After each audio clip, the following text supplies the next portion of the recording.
অনেকক্ষণ চুপ থেকে, শোন বাবা, লজ্জা শরমের মাথা খেয়ে বলছি, তোর কষ্ট আমি দেখতে পারব না। আর বয়স্ক মহিলাদের কাপড়চোপড়ের ওপর থেকেই কেবল ভালো লাগে, খুললে নয়। তুই যদি চাস তাহলে আমাকে সেভাবে একবার দেখে নে। 5 বছর আগে আর্মিতে ভর্তি হয়েছি। বাড়িতে মা আর ছোট একটা বোন আছে। অনেক আগে মারা গেছে। আমি তখন 9-এ পড়ি, আর ছোট বোনটা 5-এ। তখন থেকে মা নিজে সংগ্রাম করে সংসার চালিয়েছে। ঘরে বসে সেলাই মেশিন দিয়ে মানুষের কাপড় বানিয়ে বানিয়ে আমাদের ভরণ পোষণ করেছে।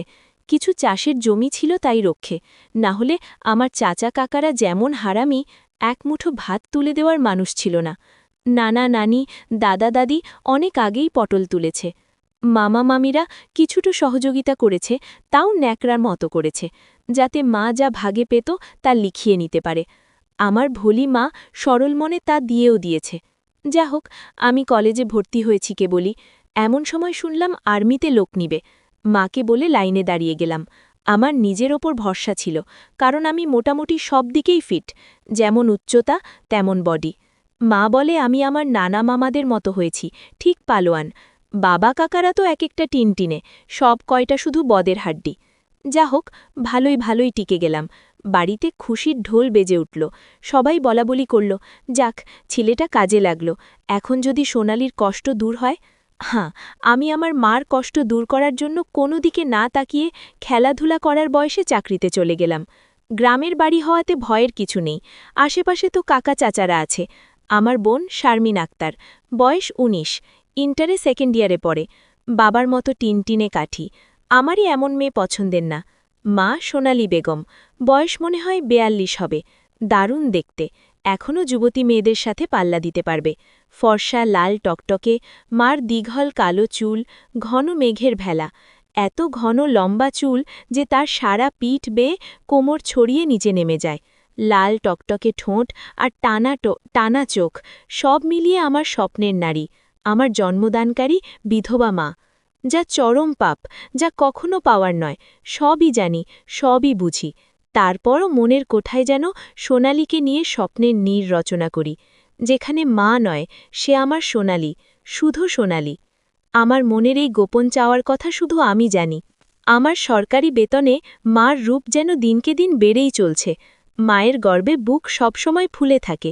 গ্রামে সবসময় আমার জয় জয়কার। 5 বছরে ভাঙা ঘর পাকা করেছি, এখন 4 রুমের বাড়িটা আমাদের শান্তির নীড়। এবার ছুটিতে এসেই মা বায়না শুরু করল আমার বিয়ে দিবে। যদিও এটা অনেক আগে থেকেই চলছে, আমি শুধু বারবার এড়িয়ে যাচ্ছি। আজ এ নিয়ে মার সাথে মুখ্য কালাকালি হয়ে গেল। মার এক কথা, শারমিন বড় হয়েছে, বিয়ে দিতে হবে। এরই মাঝে কয়েকটা সম্বন্ধ এসেছিল, তার বিয়ে হয়ে গেলে সে একা একা কিভাবে থাকবে, হ্যান ট্যান কত কথা। আমি এসেছি শুনে ছোট মামা এলো। সারাদিন থেকে বিটেলে যাওয়ার সময় আমাদের সবাইকে নিয়ে যেতে চাইল। আমরা না যাওয়াতে জোর করে শারমিনকে নিয়ে গেল। বলল 2 দিন পর মা বেটা গিয়ে বেরিয়ে আসবে আর শারমিনকে নিয়ে আসবে। আমাকে আর মাকে নিয়ে যাওয়ার জন্য আর কি এমনটা করল।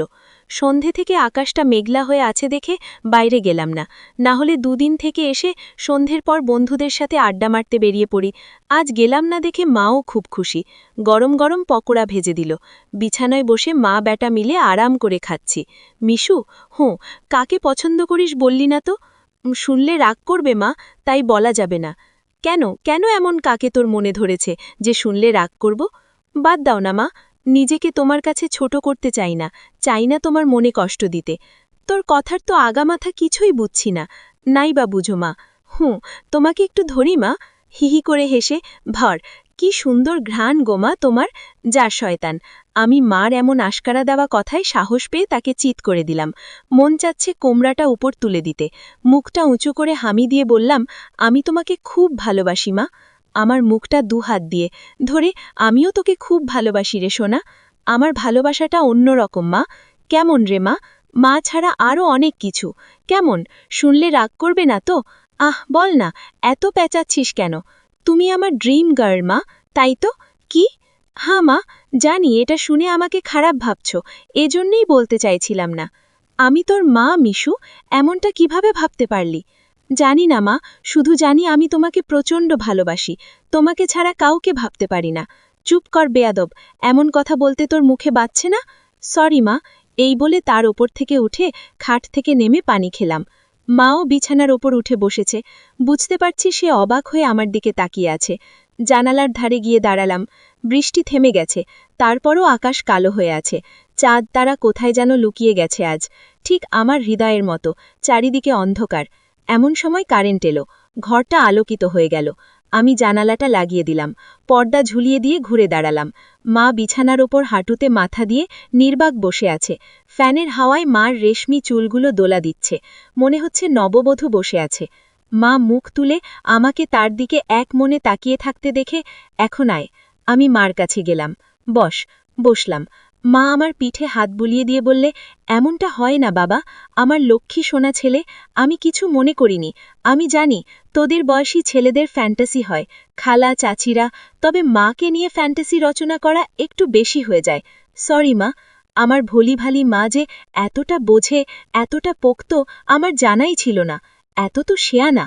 ঠিক আছে, চেষ্টা কর আমার ওপর থেকে মনটা সরিয়ে অন্যদিকে নিতে। বিয়েটা করে নে, দেখবি সুন্দরী বউ পেলে মাকে ভুলে যাবি। আমি মাথা নিচু করে, পারব না মা, প্লিজ। নিজের সাথে অনেক লড়াই করেছি। আমি ক্লান্ত মা, কিছুতেই তোমাকে মন থেকে সরাতে পারি না। কেন রে, কি এমন পাশ আমার মাঝে?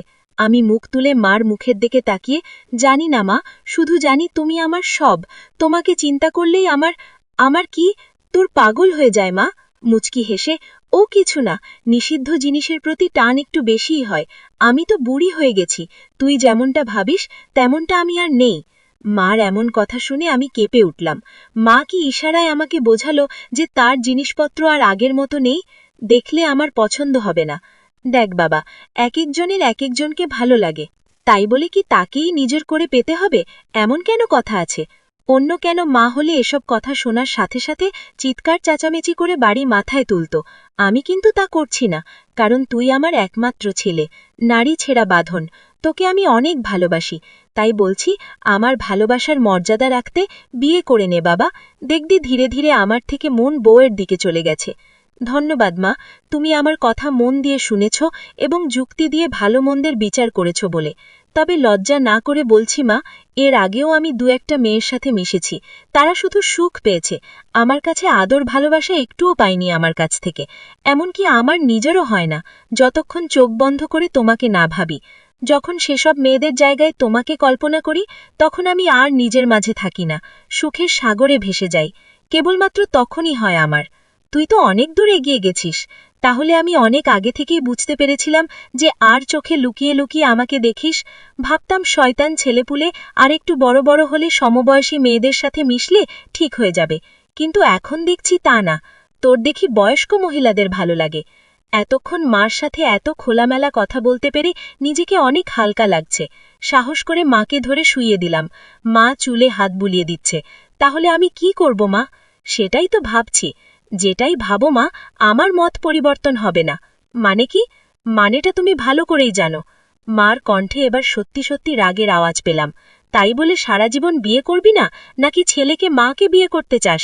মা যে এমন কথা ঠাস করে বলে বসতে পারে তা আমি চিন্তাই করিনি। আমি বললাম, বিয়ে না করতে পারলেও তো তুমি আমার হতে পারো। এটা কি মামাবাড়ির আবদার, নাকি ছি ছি, মিশু এমনটা বলতে তোর মুখে বাঁধল না? তাহলে সারা জীবন ছেলেকে এভাবেই দেখতে পাবে মা, তোমার এই মিশু কখনো বিয়ে করবে না।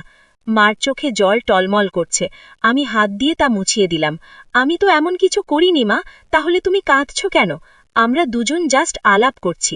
মা অনেকক্ষণ চুপ থেকে, শুন বাবা, লজ্জা শরমের মাথা খেয়ে বলছি, তোর কষ্ট আমি দেখতে পারবো না। আর বয়স্ক মহিলাদের কাপড় চোপড়ের ওপর থেকেই কেবল ভালো লাগে, খুললে নয়। তুই যদি চাস তাহলে আমাকে সেভাবে একবার দেখে নে। তবে হ্যাঁ, শুধু দেখতে পাবি, কিছু করতে পারবি না। মার মুখে এমন কথা শুনে আমি আর দুনিয়াতে নেই। বল, রাজি? হ্যাঁ, আর যদি আমি দেখে আরও বেশি আকর্ষণ অনুভব করি?